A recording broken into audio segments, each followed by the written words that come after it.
জলবায়ু পরিবর্তনের ফলে উপকূলীয় জেলাগুলোর মাটিতে বাড়ছে লবণাক্ততার তীব্রতা।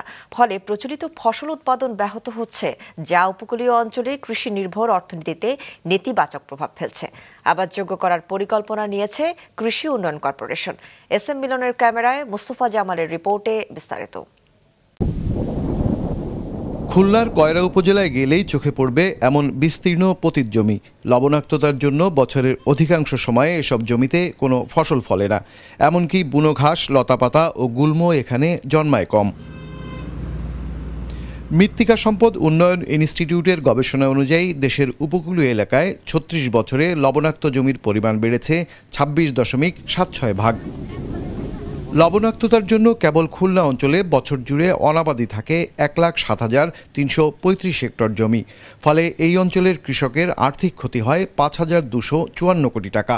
আমাদের খুলনা অঞ্চলে মোট ১,১৮৭টি খাল রয়েছে এবং এই ১,১৮৭টি খালের মধ্যে ৬১৫টি খাল ভরাট হয়ে গেছে, সেখানে কোনো পানির প্রবাহ নাই। বর্তমানে দেশে লবণাক্ত জমির পরিমাণ ১০,৫৬,২৬০ হেক্টর। এসব জমিকে আবাদযোগ্য করতে পরিকল্পনা নিয়েছে বাংলাদেশ কৃষি উন্নয়ন কর্পোরেশন। এডিসির পক্ষ থেকে সেচ সুবিধা সম্প্রসারণ করতে চাই এবং এই লবণাক্ত অঞ্চলের প্রধান প্রাথমিক একটা প্রচেষ্টা হলো স্বীকৃত মতেই, সেটা হলো খাল খনন এবং পুকুর খননের মাধ্যমে পানির রিজার্ভার সৃষ্টি, যার ফলে লবণাক্ত পানিও যদি খালে প্রবেশ করে ২-৩-৪ মাস পরে এটা লবণাক্তটা থিতিয়ে যায় এবং স্বাদু পানির সৃষ্টি হয় এবং যেটা সেচ সুবিধা সহায়ক হয়ে থাকে।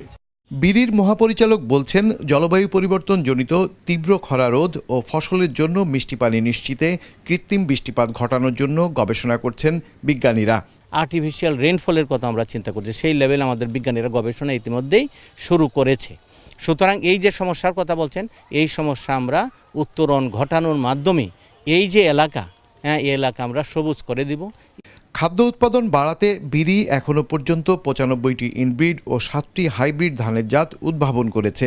এর মধ্যে থেকে উপকূলীয় এলাকার আবহাওয়া উপযোগী ধান কৃষক পর্যায়ে ছড়িয়ে দিতে পারলে পতিত জমি আবাদের আওতায় আসবে বলছে বাংলাদেশ কৃষি উন্নয়ন কর্পোরেশন। মোস্তফা জামাল, মাছরাঙা সংবাদ, খুলনা।